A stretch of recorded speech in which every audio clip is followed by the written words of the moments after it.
What's up, YouTubers and betanews.com readers? Brian Fagioli back once again with another unboxing. I haven't done one of these in a while, so I'm looking forward to doing this one. Today, I have the Amazon Fire TV, which is here, and I also have the associated game controller right here.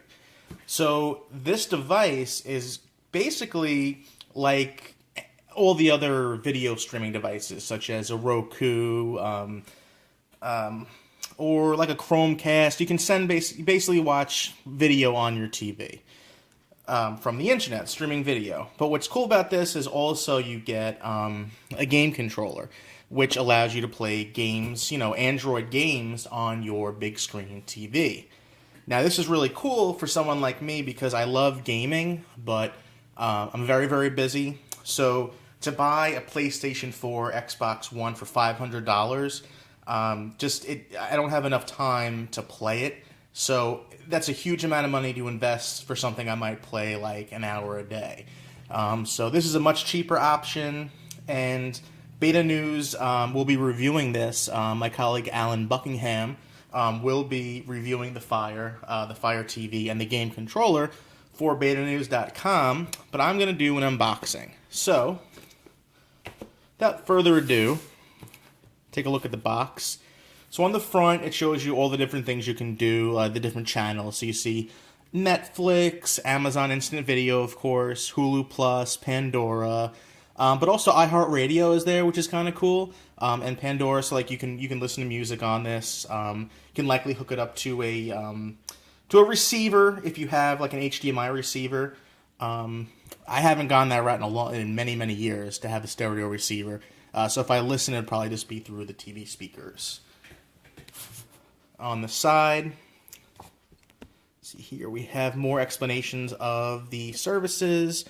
So Amazon, Hulu Plus, Netflix, ESPN, blah blah blah. TuneIn Radio is here too, which is pretty cool. TuneIn Radio allows you to listen to actual radio stations from around the country. Games. Now this is cool. So we have EA, which is the Electronic Arts, which does like the EA Sports games and some racing games. Gameloft is here. 2K Sports, and Sega. So there's definitely a lot of cool games that are going to be available for this. On the back, tells you some things that you can do. Let's see here. Watch Amazon, Netflix, and more. Now, just as a heads up, this is my first unboxing with this particular camera. This is a HTC M8. Okay, perfect. Oh, that's very nice. So, tapping on the screen with the HTC One M8 really focused more on the text. So, this is actually a pretty nice camera to have for an unboxing. So another cool thing is that microphone button, so you can kind of tell it what you want to watch or what you want to do. I haven't actually used it in practice yet because I haven't even unboxed it.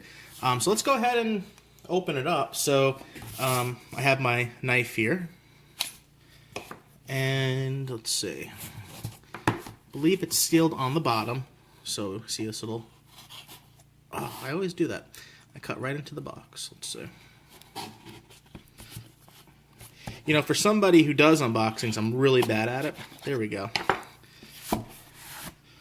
And we're going to take this box here and just throw it. Okay. Okay. On the box, it's like a matte black, but then there's glossy where it says Amazon Fire TV.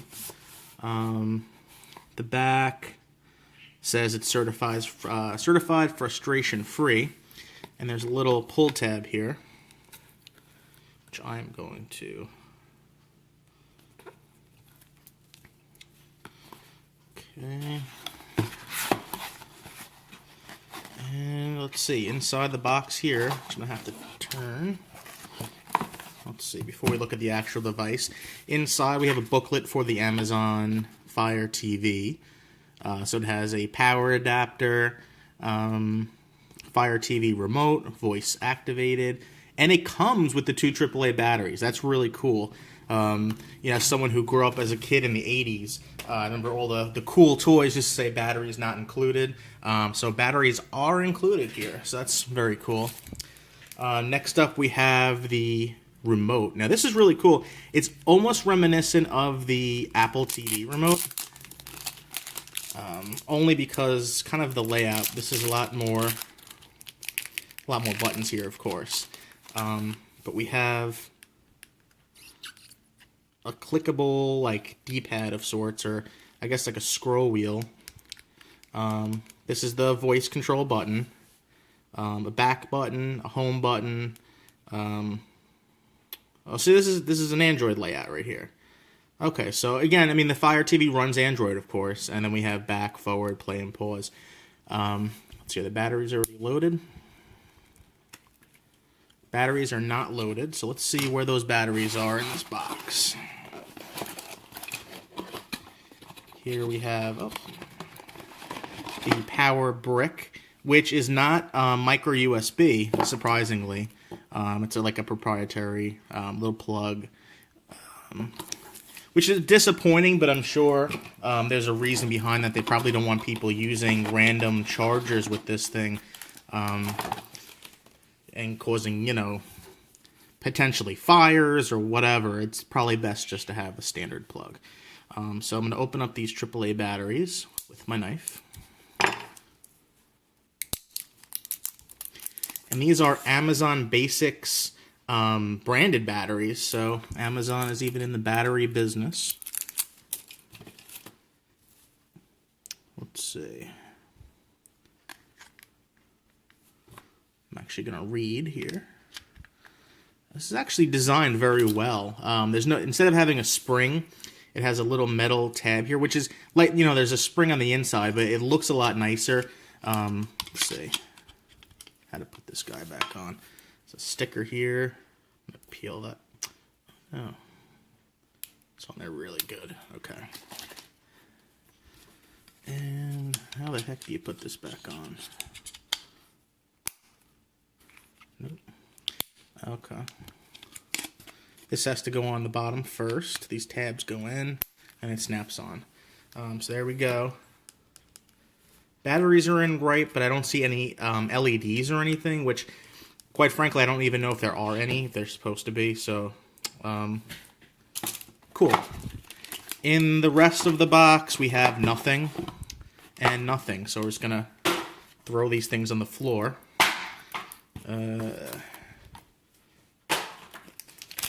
Okay, there's plastic out of here.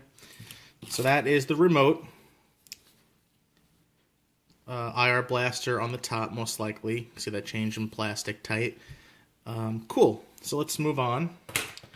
And here is the more detail, the Amazon plug. It says Amazon on it. And it says 16 watt. So that's likely why those little standard cheesy micro USB adapters probably can't, you know, work with it. So let's open up the actual Fire TV. This is what I'm excited for. And I can tell you just from feeling it, it's got a good amount of heft to it. Let's see. Again, very classy. It's matte, but the Amazon logo is glossy. And there's plastic that goes around it. Oh, here it is. So there's a little blue pull tab here. And it looks like it goes around the entire... I guess that's to protect the glossy plastic so it doesn't get broken or scratched in transit or in packaging. So on the back we have a USB, looks like a USB 2.0 port, Ethernet port, optical audio out, and HDMI. So even if you have an older stereo receiver that doesn't have HDMI, there actually is optical audio out here, as well as the HDMI. So there's a power port there. The USB I haven't looked much into. I don't know if you can connect like an external hard drive or a flash drive and kind of stream your own media, although that would be really cool. And since this does run Android, it'll be interesting to see the hackability of this thing. Because quite frankly, Android is it's becoming a pretty capable desktop OS. So something like this with a USB port and HDMI out, and an Ethernet port and built-in Wi-Fi, this could potentially, this little tiny box could be someone's desktop computer with the right hack if it ran Android. You know, connect a keyboard and mouse to it. You're connected to the internet. There's tons of good apps for Android. You know, would you want to use this as a desktop OS? You know, as a desktop, probably not. But I mean, it's definitely capable for $100. It is quad core. Yeah, that's actually something I wanted to mention from the box. Get the box off the floor here. On the bottom, it says quad core. So I don't know the exact specs of it, but it's a quad core processor that's capable of outputting 1080p HD video. So very capable little box. Very, very cool. I'm really excited to hook this up and watch, Breaking Bad on Netflix and all kind of different videos and audio services. But what I'm really excited about is in this box. That's the game controller. And I kind of expected Google or Apple to come out with this concept first, but Amazon beat them to the punch. I can't play games on a touchscreen, a lot of them, with a virtual D-pad. For me to enjoy a game, I need an actual D-pad because your finger needs to know where to go. If you try to use a virtual D-pad, it's just not a good experience. So let's take a look at this game controller here. Again, frustration-free packaging.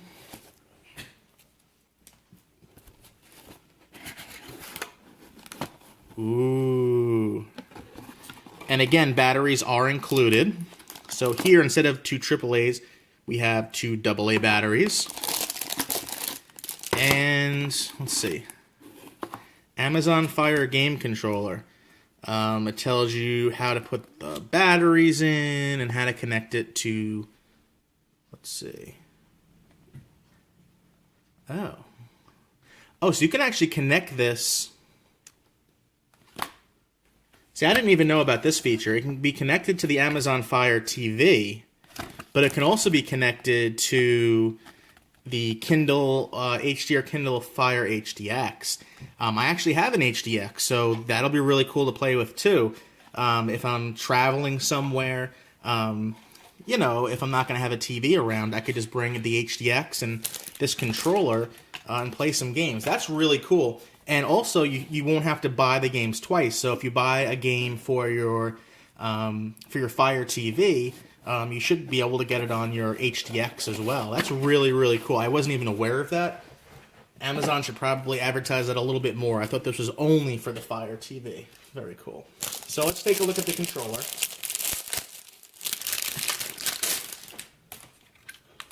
Wow. So it's reminiscent of, like an Xbox controller where, we have a D-pad, 2 analog sticks, and 4 buttons. Kind of a classic layout for a controller. There's shoulder buttons, there's triggers, and it feels really great in the hands. I reviewed the PlayStation 4 earlier this year, or was it the end of last year? Time flies for me. And the controller was really good. Now, this is not as good as the PlayStation 4 controller, obviously, but it's a really great. It feels really great in the hands. The plastic feels nice. The buttons, nice and clicky. They don't stick. The analog has, the sticks have just the right amount of movement. The D-pad's a little bit stiff. If I was playing like Street Fighter or something, you might have to work in a little bit. It's a little bit stiff, but for the most part, it feels really great. And also we have, the media controls on the bottom as well. So, if you had only this and you didn't feel like getting up from your couch to grab the remote, this should function also as the remote. So very, very cool. And we have the Android buttons here, of course, menu, home, and back. And whatever this button, I'm guessing this is some kind of a, launch game center button or something like that. I'll find out when I actually use it. So let's, again, load these batteries. Pull out my knife here. This is a Mora knife, carbon steel knife. Probably not the best knife for an unboxing, but it's what I could find. have a good amount of knives in my collection, actually. Let's see. So here we go. 2 AA batteries, and again, it tells you... Now here there actually are springs exposed, and they actually both face the same direction, which is unique. Usually, you know, one goes in one way, one goes in the other. Here they're both going in the same way. I'm going to connect up here. And here we do have LEDs, so batteries are in right. I'm guessing, you know, again, I haven't read the directions. This might be to hook up like 4 of these if you wanted to play like a 4-player game and tell you which controller number this is. But I don't imagine a lot of people playing a Kindle, the Fire TV. I don't imagine a lot of people playing Fire TV with like 4 people. So I don't know what it's doing right now if it's trying to connect and there's nothing to connect to, but looks pretty enough. So there's the shoulder buttons. Again, it's the classic controller layout. Shoulder buttons, triggers. These are usually good for like racing games, for gas and brake. They feel really, really good. The battery pack is a little clunky. I would have preferred to see like a rechargeable controller, but AA's are good. I mean, you can buy AA, rechargeable AA's and stuff like that. So that's pretty cool. So once again, I mean, this could potentially be your next gaming controller. I'm sorry, your gaming console. When everyone else has an Xbox One and PlayStation 4, and they're playing these games that, you know, take, you know, 100 hours to finish. You know, if you're a working adult and, you know, you don't have time to dedicate hours and hours to games, and you don't want to blow $500 in a gaming console, I mean, look what you have here. This is some really great stuff. This box, this Fire TV is really, really slick and small, so it'll look good in your living room. You know, if you're married, you know, your wife won't get mad at you. Try hooking up an Xbox One or PlayStation 4 in your living room. It's a huge box, very conspicuous. This Fire TV you can kind of, you know, hide very easily behind a plant or something if you needed to. It's very, very small. The controller, the remote rather, feels really great in the hands. Very clicky, feels very good. So I'm very excited for this. So once again, this is Brian Fagioli with betanews.com. Alan Buckingham, my colleague, will be reviewing this very shortly. And this is just strictly an unboxing of the brand new Amazon Fire TV and game controller, a new Android-based media box and game console combo. And just to state, this controller is sold separately, so they don't come together. And from what I understand, this game controller is actually a hot commodity right now. I think it's sold out on Amazon until about May 4th. So very, very hot commodity, hard to get. But if you have any questions about it, keep an eye out for the review at betanews.com. Once again, Brian Fagioli. Hope you enjoyed the unboxing. Have a great day. Bye-bye.